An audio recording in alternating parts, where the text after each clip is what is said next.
You have like this narrator inside of your mind that is constantly talking to you, like that whole inner monologue. I was talking with my husband about going to sleep the other night, and I was like, how do you talk yourself to sleep at night? He's like, I don't talk myself to sleep at night, I just go to sleep. Like, what's going on in your head? And he was like, nothing. Nothing? How? Like, what? And I came across this, and he's saying that only 30 to 50% have an inner dialogue. Only about 50% of the population is walking around with thoughts going on inside of their head at every given moment. And I'm really sorry, but the only quote I could think about was, the lights are on, but nobody's home. It just really tripped me out, because how do you think?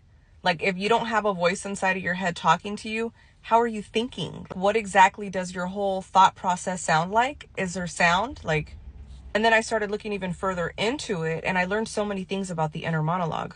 It usually develops around 18 months. So really early on, psychologists can tell if a baby has an inner monologue or not. For some people, it does develop later, but this is more common. People who do have an inner dialogue are a little bit better at problem solving. They also do a little bit better with self-reflection. It's also said that they're a little bit better with self-regulation and perspective. A good handful of the people who don't have an inner dialogue wonder how the people with an inner dialogue get through the day. Like, how are you constantly thinking and having something inside of your head telling you what to do, narrating? Doesn't it get really overwhelming? And how do you know you don't actually have some sort of underlying condition or mental health condition going on? There's also studies that reference the autistic internal monologue and what those differences would be. There's a really popular video where a girl who doesn't have an inner monologue shares what it's like to not have one. This video is super long, so I'm going to post it next. It's already uploaded.